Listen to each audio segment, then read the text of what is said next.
यह एक बहुत ही प्राचीन कहानी है। एक गांव में एक लड़का रहता था जो कि बहुत ही महत्वाकांक्षी था। उसे अपने जीवन में बहुत बड़े बड़े काम करने थे। इसी कारण गांव के सभी लोग उसे बहुत पसंद भी करते थे और उसकी बहुत तारीफ भी करते थे, क्योंकि वह बहुत ही ज़्यादा मजबूत, मेहनती और बुद्धिमान भी था। उसकी मेहनत और लगन को देखकर सभी गाँव वालों को यही लगता था कि यह लड़का जरूर एक दिन कुछ बड़ा करेगा, हमारे गाँव के हालात ठीक करेगा, हमारे गाँव को आगे लेकर जाएगा। और उस जवान लड़के को भी यह विश्वास था कि वह जो चाहे बन सकता है। इसीलिए वह हमेशा चौड़ा होकर चलता था, पूरे आत्मविश्वास के साथ। उसकी आंखों में हमेशा जोश और आत्मविश्वास दिखाई पड़ता था। और यह आत्मविश्वास ऐसे ही नहीं आया था। इस आत्मविश्वास के पीछे थी उसकी कड़ी मेहनत, क्योंकि वह घंटों घंटों तक तलवारबाजी सीखता रहता था, तलवारबाजी का कड़ा अभ्यास करता रहता था, जिसकी वजह से उसका शरीर बहुत ही मजबूत और शक्तिशाली बन चुका था। ऐसे ही कई बार जब वो तलवारबाजी करके घर वापस आ रहा होता था तो रास्ते में कई सारी लड़कियां उसे देखकर मुस्कुराती थी और बदले में वह भी उन्हें देखकर मुस्कुरा देता था। वह उनमें से एक लड़की को पसंद भी करता था, लेकिन फिर भी वह उन पर ज़्यादा ध्यान नहीं देता था। वह वापस से अपने घर आकर अपनी तलवार की धार को तेज करने में लग जाता और फिर उसे लेकर तलवारबाजी का अभ्यास करता। ऐसे ही वो रात में और भी ऐसे कई सारे काम करता जो उसे एक अच्छा तलवारबाज बनाने में उसकी मदद करते थे। अब यही उसका नियम बन चुका था। ऐसी ही एक अंधेरी रात को वह लालटेन जलाकर अपनी तलवार को तेज कर रहा था। तभी अचानक उसे पीछे से एक धीमी सी आवाज़ सुनाई पड़ने लगी। यह आवाज़ उसका नाम पुकार रही थी। लड़का जैसे ही यह आवाज़ सुनता है वह तुरंत तलवार लेकर खड़ा हो जाता है हमला करने के लिए। लेकिन जैसे ही वह मुड़ता है वह देखता है कि वहाँ पर कोई इंसान नहीं है, बल्कि सफ़ेद और लाल रंग की कोई चीज़ हवा में उड़ रही होती है। यह सफ़ेद और लाल रंग की उड़ने वाली चीज़ एक आत्मा होती है, जिसे आप भूत भी कह सकते हैं। यह आत्मा देखने में बड़ी अजीब थी, क्योंकि ना तो यह स्त्री जैसी लग रही थी और ना ही पुरुष जैसी, ना ही खुश ना ही उदास। बड़े ही अजीब हाव भाव के साथ वह हवा में उड़ रही थी और उड़ते उड़ते ही वह बोलती है, मैं दिखाने वाली आत्मा हूँ। उस लड़के को यह बात समझ नहीं आती, लेकिन वह डरता भी नहीं है और तलवार उठाकर पूछता है, तुम कौन हो और तुम्हें क्या चाहिए? आत्मा कहती है, मुझे कुछ नहीं चाहिए, मैं बस तुम्हें अपनी ताकत दिखाना चाहती हूँ। मैं दिखाने वाली आत्मा हूँ, मैं तुम्हें वो सब कुछ दिखा सकती हूँ जो तुम देखना चाहते हो। आत्मा की यह बात सुनकर लड़के को थोड़ा आश्चर्य होता है, पर क्योंकि यह इतनी अजीब घटना घट रही थी इसीलिए उसने थोड़ा उत्साहित होकर आत्मा से पूछा, क्या तुम मुझे कुछ भी दिखा सकती हो? तो ठीक है, तो मुझे इस दुनिया की सबसे महंगी तलवार दिखाओ जो सोने और हीरे जवाहरातों से बनी है। यह सुनते ही वह आत्मा फूंक मारकर एक छोटा सा बादल बनाती है, जिसके अंदर उस लड़के को वह चमकदार तलवार दिखाई देने लगती है जो पूरी तरह से सोने से बनी थी और उस पर हीरे जवाहरात जड़े हुए थे, जिसे हाथ में लेकर एक योद्धा तलवारबाजी का अभ्यास कर रहा था। यह दृश्य थोड़ी देर तक रहता है और फिर गायब हो जाता है। लेकिन यह सब देखकर वह लड़का बहुत खुश हो जाता है और सोचता है, यह तो सच में बहुत ही मज़ेदार और काम की आत्मा है। उसके दिमाग में एक विचार और आता है जो किसी भी नौजवान लड़के के दिमाग में आमतौर पर आता है। वह मुस्कुराते हुए बोलता है, अब तुम एक काम करो, मुझे इस दुनिया की सबसे खूबसूरत लड़की दिखाओ। वह जैसे ही यह बोलता है उसके सामने फिर एक बादल बन जाता है, जिसके अंदर एक बहुत ही खूबसूरत लड़की प्रकट हो जाती है। इतनी खूबसूरत लड़की जितना उसने आज तक अपने सपने में भी नहीं सोचा होता है। उस लड़की के लंबे काले बाल होते हैं, बड़ी और गहरी नीली आंखें होती हैं, सुंदर सा चेहरा और एक बहुत ही आकर्षक सा शरीर होता है, जिसे देखकर वह जवान लड़का एकदम जम सा जाता है, या ये कहो कि उसकी आंखें फटी की फटी रह जाती हैं। वह अगले कुछ मिनटों तक उस लड़की को ही एकटक देखता रहता है। फिर अचानक वह तस्वीर और वह बादल उसकी आंखों के सामने से गायब हो जाते हैं, जिससे उस लड़के को बहुत बुरा महसूस होता है। थोड़ी देर बाद वह लड़का अपने होश में वापस आता है और उस आत्मा से कहता है कि तुम एक काम करो, अब मुझे इस दुनिया का सबसे ताकतवर योद्धा दिखाओ। यह सुनते ही वह आत्मा फिर से एक बादल बनाती है, जिस पर एक बहुत ही ताकतवर योद्धा की तस्वीर उभर कर आती है। वह योद्धा देखने में बहुत ही लंबा चौड़ा, शक्तिशाली और खतरनाक लग रहा था, जो कि एक एक करके सभी दूसरे योद्धाओं को मार रहा था। उस योद्धा की ताकत और तलवारबाजी को देखकर वह लड़का बहुत ही प्रभावित होता है और मन ही मन सोचता है कि एक दिन मैं भी इसी के जैसा योद्धा बनूंगा। अब ये सब चीज़ें देखने के बाद वह लड़का उस आत्मा से बोलता है, बस अब बहुत हो गया, मैंने बहुत सारी चीज़ें देख ली हैं, अब तुम यहाँ से जा सकती हो। ये बोलने के बाद लड़का वापस से अपनी तलवार की धार को तेज करने में लग जाता है और अपने काम में व्यस्त हो जाता है। वह आत्मा लड़के की बात का जवाब देते हुए बोलती है, ठीक है, अगर तुम्हें अभी कुछ और नहीं देखना तो अभी के लिए मैं तुम्हारे घर से जा रही हूँ, लेकिन अगर कभी तुम्हारा मन करे कुछ देखने का तो तुम अपने घर के पीछे वाले जंगल में आ जाना, मैं तुम्हें वहाँ वो सारी चीज़ें दिखा दूंगी जो तुम देखना चाहोगे।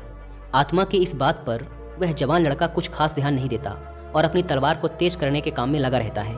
अब जैसे जैसे हफ्ते गुजरते हैं, बीच बीच में उस लड़के को उन सभी चीज़ों की याद आती है जो उसने देखा होता है। इसीलिए कई बार वह लड़का अपने घर के पीछे वाले जंगल में जाता है, उस आत्मा को देखता है और वापस घर आ जाता है। लेकिन एक दिन तलवारबाजी के अभ्यास के बाद जब वह लड़का बहुत थका हुआ होता है तो सोचता है कि चलो आज देख ही लेता हूँ। वह उस आत्मा के पास जाता है और अपनी तरह तरह की इच्छाएं बताना शुरू कर देता है। वह कभी दुनिया की सबसे खूबसूरत जगहों को देखता है, अलग अलग मौसम को देखता है, उसके कुछ दोस्त जो अब उसके साथ नहीं हैं उनको देखता है, और यहाँ तक कि कई बार कई सारी खूबसूरत लड़कियों को देखता है अलग अलग चीज़ों में। इस तरीके से हफ्ते महीनों बदल जाते हैं और कुछ ही महीनों बाद इस लड़के में बदलाव आने लगता है। जहाँ पहले ये लड़का घंटों घंटों तक तलवारबाजी का अभ्यास करता था, अब वह रोज़ 1 घंटा पहले ही घर वापस आने लगा था। कुछ दिनों बाद उसने उस आत्मा को भी अपने घर में ही बुला लिया था, जिसके बाद से वो आराम से जब चाहे और जितना चाहे चीज़ों को देख सकता था। पहले ये चीज़ें 1 घंटे पहले हुई, फिर धीरे धीरे वो लड़का इतना आराम पसंद हो गया कि वह 2 घंटे पहले आने लगा, फिर 3 घंटे। वो कई बार जल्दी घर आकर आत्मा से बोलता, मुझे दिखाओ कि अच्छे योद्धा कैसे लड़ते हैं, और फिर धीरे धीरे यह उसकी आदत बन गई। वह रोज़ अलग अलग योद्धाओं को लड़ते हुए देखता, उनकी लड़ाई का आनंद उठाता और सोचता कि काश मैं भी एक दिन ऐसा बनूं। ऐसे ही धीरे धीरे उसमें बहुत से बदलाव आने लगे। अब जब वो तलवारबाजी का अभ्यास करके घर वापस लौटता और लड़कियां उसे देखकर हाथ हिलाती, तो अब वो उनकी तरफ देखता तक नहीं था, उन्हें पूरी तरह इग्नोर कर देता, क्योंकि अब उसने इतनी सुंदर सुंदर लड़कियां देख ली थी कि अब वह सोचने लगा था कि काश उसे भी एक दिन कोई ऐसी ही लड़की मिले, और जिस दिन उसे ऐसी लड़की मिल जाएगी वह उससे ही शादी करेगा और उसी के साथ रहेगा जिसके वह लायक है। कई बार वो आत्मा से लड़ाइयाँ दिखाने के लिए कहता, जो उस समय दुनिया भर में चल रही थी। वह उन्हें देखता, उनमें से किसी एक को अपना हीरो बना लेता, उसके लिए चीयर करता, तालियां बजाता, और अगर उसका हीरो हार जाता तो वह उसके लिए दुखी भी होता। उसके बाद वह किसी दूसरे को अपना हीरो बना लेता, उसकी लड़ाई देखता और उसके लिए चीयर करता। अब ये सब चीज़ें करने में उसे बड़ा आनंद आने लगा था। उसे इतना मज़ा आने लगा था कि अब उसने अपने तलवारबाजी के अभ्यास का समय एकदम ना के बराबर कर दिया था, और अब तो वो घर आकर अपनी तलवार को धार भी कभी कभार ही देता था। और कुछ महीने बाद तो उसने अपनी तलवार को तेज करना पूरी तरह से छोड़ ही दिया। कई साल बीत गए और उसकी तलवार ऐसे की ऐसे ही पड़ी रही, जिसमें धीरे धीरे जंग लगने लगी। लेकिन उसे कोई फर्क नहीं पड़ रहा था, क्योंकि उसे मज़ा आ रहा था। वो जो चाहे जब चाहे देख सकता था और खुश हो सकता था। लेकिन जैसे जैसे समय बीतता गया, ऐसा नहीं था कि उसे सिर्फ मज़ा ही आ रहा था। अब धीरे धीरे उसे दूसरे बड़े योद्धाओं से जलन भी महसूस होने लगी थी, क्योंकि वो उनको देखता और फिर अपने आप को देखता तो उसे बहुत दुख होता, क्योंकि अब वह बहुत कमज़ोर हो चुका था, जबकि दूसरे बहुत ताकतवर थे। एक समय बाद उसे ऐसा लगने लगा कि अब वह कभी एक महान योद्धा बन ही नहीं सकता, और दूसरे जो बन रहे हैं वो उससे अलग हैं, उनमें कुछ खास बात है, उनके पास ऐसी बहुत सारी चीज़ें हैं जो उसके पास नहीं हैं, इसीलिए वो कभी एक अच्छा योद्धा बन ही नहीं पाएगा। तो अब तक वो जिन लोगों को अपना हीरो मानता था उनसे ही ईर्ष्या करने लगा, उन्हें गाली देने लगा, उनमें कमियां निकालने लगा। यहाँ तक कि अब अगर वो कभी दौड़ने भी जाता तो अच्छे से दौड़ भी नहीं पाता था। उसका शरीर बहुत भारी हो चुका था, उसे अपनी तलवार और ढाल का वजन भी भारी लगने लगा था। उसकी फुर्ती, चपलता और तलवारबाजी का कौशल भी खत्म होने लगा था। ऐसे ही कुछ साल और बीत गए और अब उस लड़के ने अपने बड़े बड़े सपनों को छोड़ दिया। अब उसे योद्धा नहीं बनना था, अब वह सिर्फ उस आत्मा की सहायता से बार बार कोई न कोई युद्ध देखता और उनमें ही जंग लड़ने की कोशिश करता। यहाँ तक कि अब वो 30 साल से भी ऊपर का हो चुका था, अकेला, अपने जीवन से परेशान, लक्ष्यहीन, और उसके जीवन में कुछ अच्छा था भी नहीं। एक रात जब वह अपने कमरे में बैठा हुआ था और जैसे ही रात के 12 बजे तो कोने में वह जो आत्मा बैठी हुई थी वह अचानक जोर जोर से हंसने लगी। उस आदमी ने उसे देखा और चौंक गया। पिछले 10 सालों में आज तक उस आत्मा ने अपनी कोई भी भावना प्रकट नहीं की थी। वह बस एक गुलाम की तरह चुपचाप उसकी हर एक बात मानती चली आ रही थी, लेकिन आज वो हंस रही थी। और आज 10 साल बाद उसने कुछ ऐसा कहा जिसे सुनकर वह आदमी एकदम हक्का बक्का रह गया। उस आत्मा ने कहा, अब मेरा काम यहाँ खत्म हो चुका है, मेरा मकसद पूरा हो गया। डरे सहमे उस आदमी ने पूछा, यह तुम क्या कह रही हो? यह सुन वह आत्मा फिर जोर से हंसने लगी और कहा, अब मुझे वो रहस्य बता ही देना चाहिए जिसे पिछले 10 सालों से मैंने तुमसे छुपा कर रखा था। असल में मैं एक शैतान हूँ, मैं इस दुनिया की सभी बुराइयों की जड़ हूँ। आज रात इस गांव में एक राक्षस हमला करेगा और भविष्यवाणी में यह बताया गया था कि तुम उसी राक्षस को हराने के लिए पैदा हुए थे। तुम इस दुनिया के सबसे महान योद्धाओं में से एक बन सकते थे। तुम हमारी बुराइयों को ख़त्म करने वाले योद्धा थे, लेकिन अब बहुत देर हो चुकी है, अब तुम कुछ नहीं कर सकते। अब हम इस गांव में भयंकर तबाही मचाएंगे और जितनी भी अच्छी आत्माएं हैं हम उन सबको अपने साथ लेकर जाएंगे।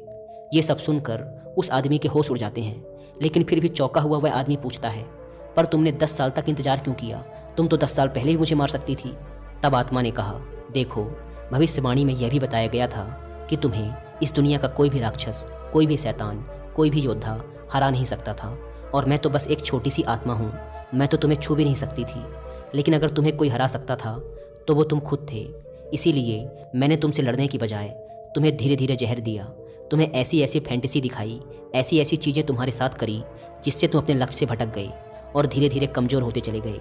आज तुम इतने कमज़ोर आदमी बन चुके हो जो ना तो अपनी रक्षा कर सकता है और ना ही इस गाँव की। यह सुनते ही उस आदमी का दिमाग एकदम हिल गया, उसे जोर का सदमा लगा, उसके पेट में दर्द चालू हो गया, इतना दर्द कि वह वहीं ज़मीन पर गिर पड़ा। पर फिर धीरे धीरे दर्द में कराहते हुए उसने कहा कि क्या उन खूबसूरत लड़कियों को मैं फिर से एक बार देख सकता हूँ? इस पर उस शैतानी आत्मा ने हंसते हुए कहा, हाँ, हमेशा, लेकिन सपनों में। दोस्तों, ये कहानी पूरी तरह से हमारे आज के समय में भी फिट बैठती है, और अब तक आपने समझ भी लिया होगा कि आज के समय में हमारे लिए वो शैतान, वो डेविल कौन है। Internet, social media, porn, drugs और ऐसे बहुत से एडिक्शन जो आज की यंग जनरेशन को लगातार वीक और पर्पसलेस बनाते जा रहे हैं। हर एक इंसान जिसने अपने बचपन में कुछ सपने देखे थे वह उन सपनों को काफ़ी हद तक पूरा कर सकता है, लेकिन जैसे जैसे वह बड़ा हुआ उसे आराम की लत लग गई, बिना मेहनत के चीज़ों को पाने की आदत पड़ गई, काम को टालना उसकी आदत बन गई। उसने ऐसे ऐसे एडिक्शन पाल लिए जिसने उसे उसके लक्ष्य से भटका दिया। इसीलिए वह बड़ा तो हुआ लेकिन उसके सपने छोटे होते गए और अंततः उसने अपने ड्रीम्स को गिव अप कर दिया। आज के समय में इंसान का जीवन इतना आसान हो गया है जितना पहले कभी नहीं था। आज वह इंटरनेट के थ्रू जो चाहे जब चाहे देख सकता है और खुश हो सकता है। उसे इसके लिए कोई मेहनत नहीं करनी पड़ती। आजकल डेली नीड्स की चीज़ें भी बहुत ही आसानी से उपलब्ध हैं, जिसके लिए पहले इंसान को काफ़ी शारीरिक मेहनत करनी पड़ती थी। आज का मैन जो वो बनना चाहता है उस काम को और उसके रिजल्ट को इंटरनेट पर बड़ी ही आसानी से देख सकता है और खुश हो सकता है, जिससे उसके दिमाग को सस्ता डोपामिन मिल जाता है। अब क्योंकि दिमाग को उस रिजल्ट का डोपामिन मिल चुका है, इसीलिए वो उस इंसान को उस रिजल्ट को रियल लाइफ में हासिल करने के लिए पुश नहीं करता। इसके बजाय वो और सस्ते डोपामिन की तलाश में इंसान को ऐसे ही और चैलेंजेस को इंटरनेट पर देखने और उसके लिए खुशी मनाने के लिए मोटिवेट करता रहता है, जिससे इंसान इस फेक हैप्पीनेस हार्मोन का आदी हो जाता है और रियल लाइफ में चैलेंजेस को फेस करने से भागने लगता है, जिससे आज के मैन का testosterone level, muscularity and toughness लगातार नीचे गिर रहे हैं, जिससे वो लगातार वीक और पर्पसलेस बनता जा रहा है। इसीलिए ये ज़रूरी है कि हम अपनी इस फेक और वर्चुअल दुनिया से बाहर आकर रियल लाइफ में चैलेंजेस लें और उन्हें पूरा करें। लेकिन इसमें सबसे ज़रूरी चीज़ है फोकस। बिना फोकस के किसी भी लक्ष्य को हासिल नहीं किया जा सकता। तो ज़रूरी है कि हम हर तरह के एडिक्शन से अपना ध्यान हटाकर अपने काम पर लगाएं। लेकिन आजकल की दुनिया में इंटरनेट से डिस्ट्रैक्ट हुए बिना रह पाना लगभग असंभव है। इसीलिए जितना हो सके खुद को हर तरह के डिस्ट्रैक्शन से दूर रखकर अपने लक्ष्य पर फोकस करने का प्रयास करो, क्योंकि डिस्ट्रैक्शन हमारे सपनों को बस सपना बनाकर छोड़ देता है। दोस्तों, उम्मीद है कि आपको इस वीडियो से कुछ सीखने को मिला होगा, और वीडियो में यहाँ तक बने रहने के लिए आप सबका बहुत बहुत धन्यवाद।